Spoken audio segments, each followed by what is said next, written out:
Hey, what's up everybody? It is Kellen here from Starter Systems, and welcome to another Monster Energy Supercross, the game, like custom official track gameplay, I guess you could call it. I don't know if that's what you really want to call it, but this is a track that I built in this game, a replica of the 2018 Atlanta Supercross, round number 9 of the Monster Energy Supercross series, coming up this weekend in hot Atlanta, and that's going to be another round of the Triple Crown.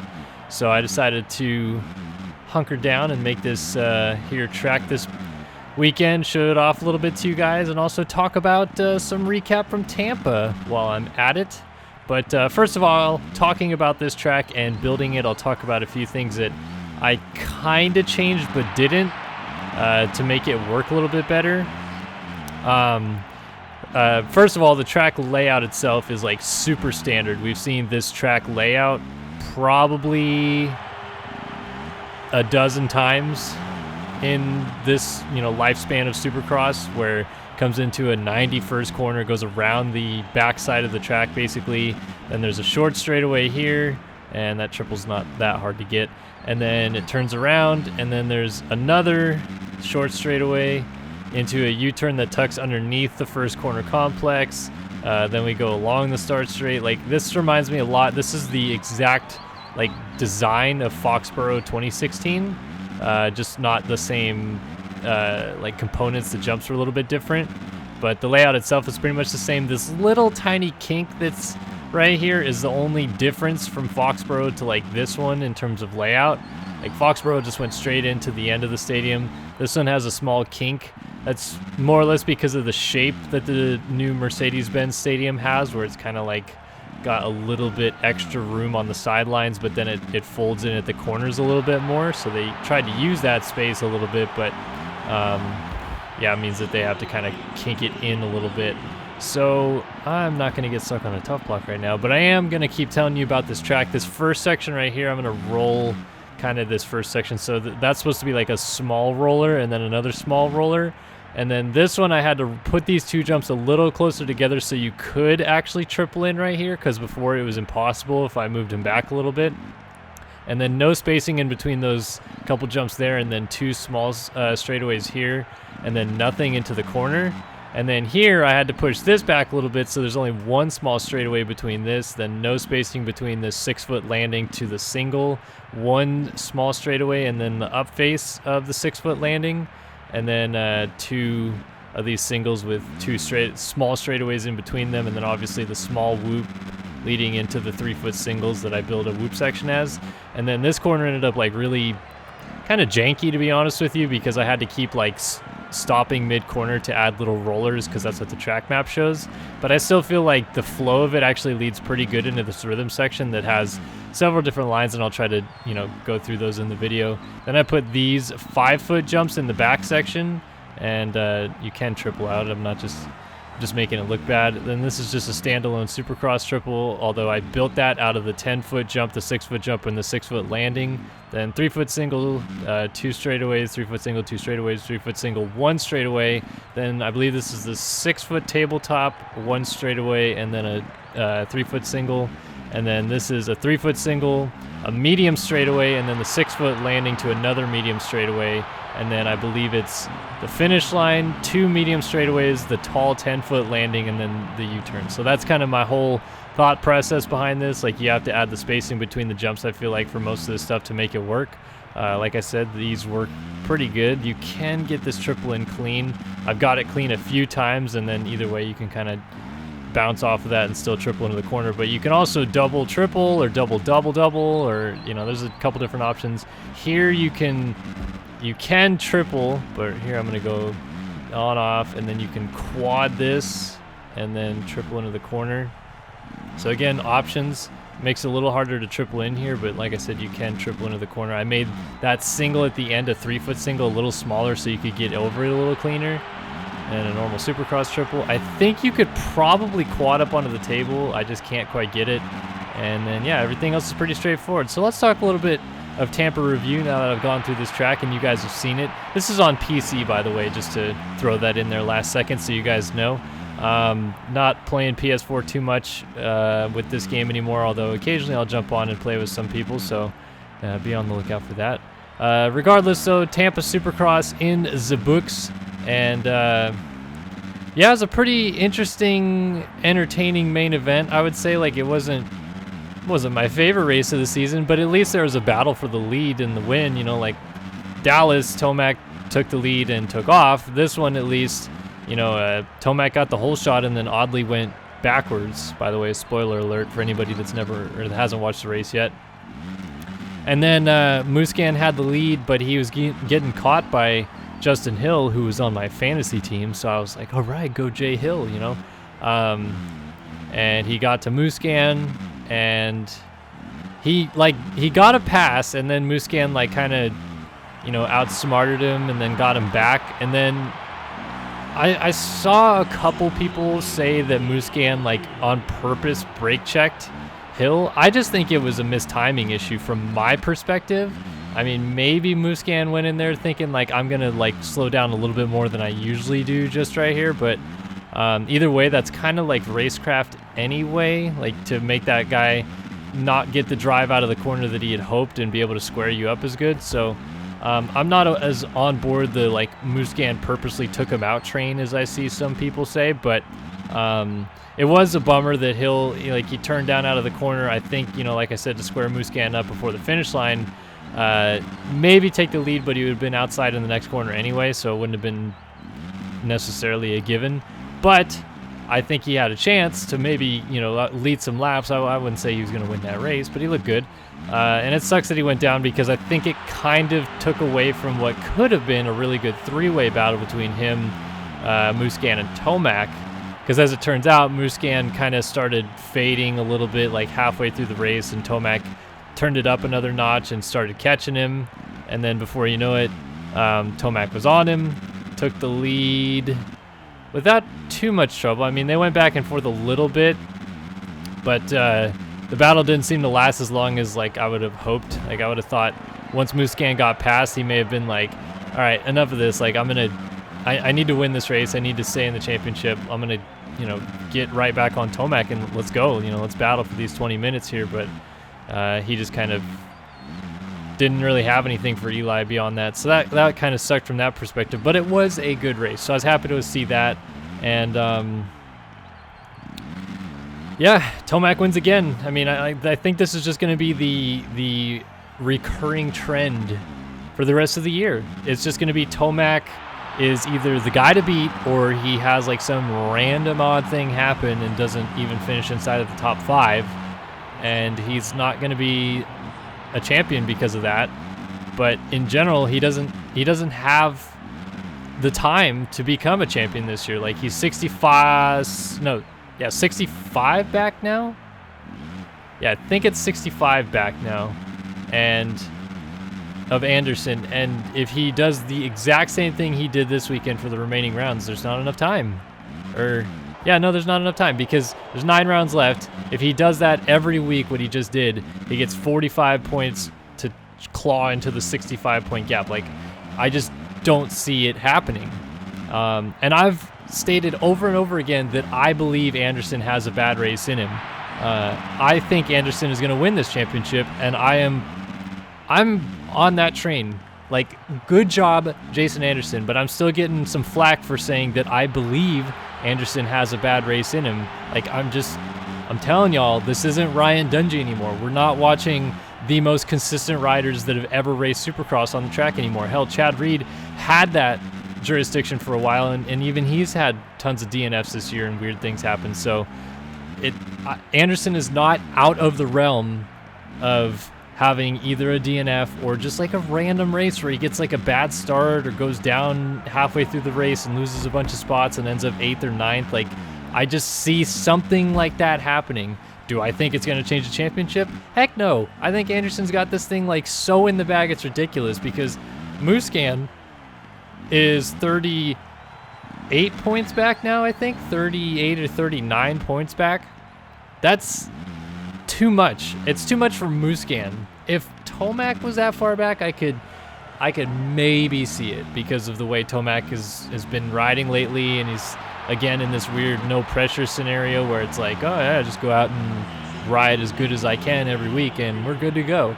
But for Musquin, like Musquin is not going to click off wins like Tomac will, so he's not going to get those, huge extra points towards Anderson. Like, Musquin could have won. If he could have won this weekend, he would have had Tomac in between him and gained 5 points instead of 2 towards Anderson. And then, you start talking a little bit about, well, if he can do that every week, you never know. But it's just, for Musquin's sake, like, I just don't see something like that happening out of him. And I think that kind of sucks because it does, in my opinion, say, well, the championship's over. But that's my honest opinion.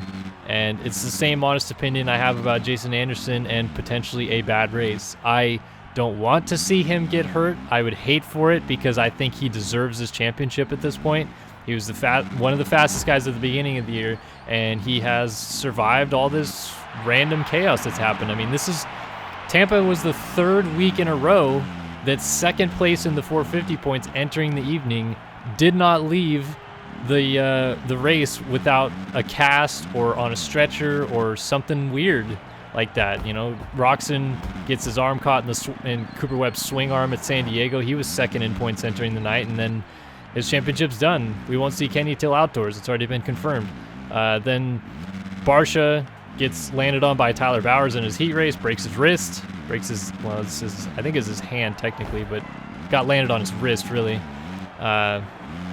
And he's at least out for the next month because he had to have surgery on it. There's not really any real timetable on that yet. But if I'm Yamaha, I'm kind of the opinion that you should do the same thing that Roxon's doing. Like, Barcia's out of this championship. Let him have a seat and get ready for outdoors because clearly he's gelling with that bike, and we saw how good Barcia can be outdoors on a Yamaha before. So again, we're in the same spot. Now, Seeley, oh my God, my stomach dropped when I saw that happen to Seeley because, he's been one of the guys that's just been the steady Eddie, solid Supercross guy these last couple of years. And not that I thought he really had a chance at the title, but he was still one of the guys that was in it, for lack of a better word. And then he had that crash, and initially I'm thinking, well, the bike hit him in kind of an awkward spot. Maybe he's just got a stinger. And then the news comes out that he fractured his upper leg. He had multiple fractures of his pelvis. From what I've heard, they've had to do almost some pretty gnarly pelvis reconstruction surgery a little bit too. And he is going to be not walking, period, for the next 8 to 10 weeks is what the early prognosis is. No weight on his legs or anything whatsoever. This is a very seriously gnarly injury. Not as serious as I had originally kind of heard after he went to the hospital. A couple people saying no feeling in his legs, oh my gosh, sternum, spinal cord, but turned out to be kind of false. So not that a fractured pelvis is the greatest thing, but at least it doesn't sound like he's paralyzed, which was kind of frightening news to hear originally. But man, I feel so crappy for Seeley because he was having a really good year, and some people were saying, it's not the best out of Seeley, we could see more. But he was 2nd in points, and he was consistently top 5 every weekend. He smashed the podium a few times. It looked like he was on the verge of a win a week or two there. So just sucks the way that it's coming to an end so quickly for these guys. It's just a war of attrition out there, and I'm not going to talk too much about 250 class in this video because cool, Austin Forkner, congratulations, first win. Dylan Ferrandis rode pretty well. I thought maybe he was going to win that race, but he just wasn't aggressive enough, I guess, on Forkner. And then Osborne was weird, and then who the heck knows what's J Mart's deal, and Jordan Smith has been kind of and then Davalos is still kind of hurt. So it's a weird 250 class, but at least Osborne and Forkner are close. But talking about the 450 class, and safety, I tweeted right after Seeley crashed, 450s in Supercross are so fun, and then I said something like quad, yard sale, clean up on aisle 1, quad. It's just, these guys, they have so much power at their fingertips, and there's so much talent on the line, and so many, a race win is a huge deal in this class. So these guys are doing huge things. It was gnarly to see Hill and Baggett do that 4-4 line that they were doing. That was huge. And it almost cost Baggett his season too, but fortunately, hashtag Steve Mathis Memorial Nets comes in to save the day. Spider-Man'd up on that thing. But my opinion is that as awesome as it would be to go back to the two-stroke days, it's not going to happen. So in some shape or form, they have to slow it down. Yes, people are still getting hurt from things that aren't as big and gnarly or whatever.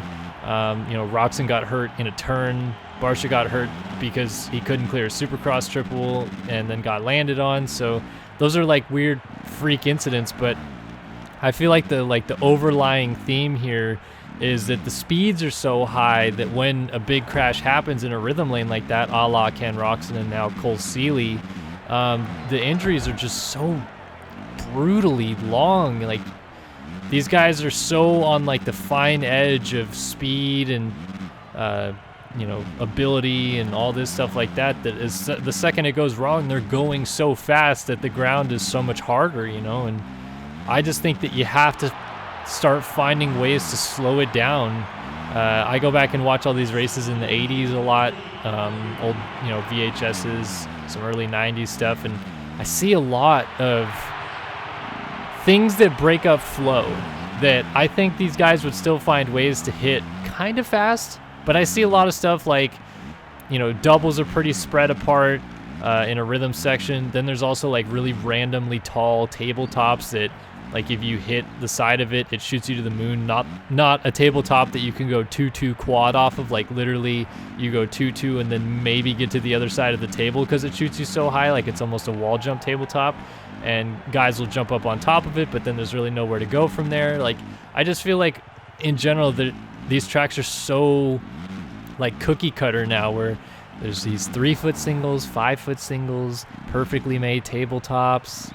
Yeah, let's just build it perfectly to these lovely specs where they can get going hella fast and doing huge lines, which, is cool occasionally, because I think that once in a while having these guys take big time risks like that is kind of a part of the sport. But I also think that there's a way to make the risks look gnarly, like have them do like really large jumps in sections, but they're going slower to do it. And I'm not saying like let's steepen every jump and make everything like really sharp and peaky, but I just think that they could do a better job of designing rhythm lanes that aren't so jump, jump, jump, turn, jump, jump, jump, turn. Like, it's so standard just every week to see them hitting the same rhythm sections, doing the same lines, doing the same things, hitting the same exact whoops sections, and like it's all just the same over and over and over again. Gone are the days you see any real need to like roll through a section. There used to be guys all the time that would like 2-2 and then roll to the inside of a section, but now it's all 3-3 to the inside there, and then hold it tight, and the 450 is gonna hook up no problem because it's got the bite of a great white shark on that rear tire, and they've got all fresh knobbies. And I don't know what the solution is. I kind of suggested something along the lines of like maybe the 250F class could be the premier class, and then maybe they still race 250Fs in the lights class, but it's not it's not the same, or I don't know, maybe they have like the 250F premier class could be like a free-for-all, but the 250 lights class has to be more of like a production bike, not a lot of modifications allowed. Some engine components, maybe a pipe, but not like full engine rebuilds and losing weight off the off the engines, and it has to be more along the lines of stock. But that's just one of many ideas that could change it, but doesn't necessarily solve every issue. It's still a dangerous sport. There's still going to be injuries. I'm not saying that solves it, but just to eliminate some of the more catastrophically large crashes from huge rhythm lanes that create. Like, James Stewart got hurt from doing big rhythm lanes, but he was the only one, and it worked out 90% of the time. It was the 10% that he himself got hurt, and nobody else was willing to try it. And it was amazing to watch him do some of the lines that he was doing on a 125 or 252 stroke, because you're just like, how in the hell is he getting drive for that? But now I think all these lines that James is doing on a 125 or 252 stroke would look like you know, easy peasy lemon squeezy on these 450s. These guys are just like, bruh, no problem, got it, no big deal. This is a small jump anyway kind of thing. So that's my rant. You can agree to disagree or like my comments. And, you know, like I said, everybody's entitled to their own opinion, and I'm not saying that we should change everything about the sport. The sport's broken. I'm not even close to my opinion whatsoever. But I do think that there are a few things that could be changed to help with the safety of the sport. And in my opinion, I would start with track design. I think they just need to do a little bit better job of keeping the speeds down in some ways. I hate wall jumps, so quit adding a bunch of wall jumps, but making things in the middle of a rhythm section that are kind of like a momentum killer. And like, yeah, maybe you guys will still find a way to figure out to get over it or something like that, but I still think that in a way you slow the speeds down by having stuff in that rhythm lane, regardless if they get over it or not. So lots of thoughts and opinions coming out here. It's all kind of jumbled, but I just wanted to go on a rant a little bit because I don't know, I hate watching how many guys have gotten hurt this year. I'm farthest from the fan of watching guys crash out of the series. That makes it way less interesting to me. I'd rather watch 17 rounds of everybody on the gate and good battles, which has never happened in the history of Supercross, so I'm not saying it's going to start with a bunch of safety rules, but I think that something can be done. Is it my idea that can solve it? Nope, probably not. Is it somebody else's? It might not be theirs either, but somebody's going to come along and it's going to click, and the manufacturers are going to go, well, crap, I mean, we need to have our guys on the track every week. That's the only way we're going to sell bikes is if we actually have our riders on the track, which, hey, look, Honda, now you got freaking nobody. What are you going to do? Move Craig up? Maybe. Move J-Mart up? I mean, it's not like he's doing that great on a 250 anyway, but like, the two guys that they're paying the money to win the championship on a Honda, or at least show up, are not there. Period. Like, their seasons are over, and that looks bad. Like, that, as a manufacturer, you don't want to see that. You don't want your bike upside down on the ground laying next to your injured rider, because then a bunch of people start talking about it. Like, I've already seen a bunch of people saying, these Hondas, they rebound so bad, and I can't believe it, because yeah, all of us going out to the track on a Tuesday are definitely using Supercross suspension and racing in Tampa every week. I know that's for sure, but you know, not everybody looks at it like that. The average viewer that's wanting to go buy a new bike at Chicken Lick's local dealer is probably like, man, those Hondas really spit people off, huh? Oh, well, maybe I should buy a Yamaha instead. And then the other manufacturers are like, oh, goody, now we get help, you know?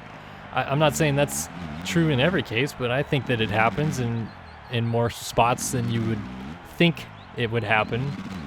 So I don't know. Like I said, that's my rant. If you like it, that's, you know, totally your prerogative. I'm not here to have you agree with everything I say, but I do like to express my opinions, and I love to bench race with people that agree or disagree with me, because that way we're at least talking about a potential solution or what could be or couldn't be wrong with the sport. But anyway, I hope you guys enjoyed this video nonetheless of 2018 Atlanta Supercross. Going to be a fun weekend of racing. I will do a preview video in MX Simulator, like of the race and of the track in MX Simulator and all that business, so stay tuned for that. But for now, you can always go ahead and go onto the PC and skip through the thousands of pages of tracks already, it seems, and try to find my track. It's called SYS_Atlanta SX18, I believe is the name of it. And if you like the track that I'm playing here and you want to play it for yourself, that's how you can do it. Other than that, like I said, hope you guys enjoyed the video. You can like, comment, and subscribe at your free will, and I'll be happy whichever one you choose. But my name is Kellen here on Star Systems, and thank you for watching another video here on SYS. I'll see you guys in the next one. So long for now.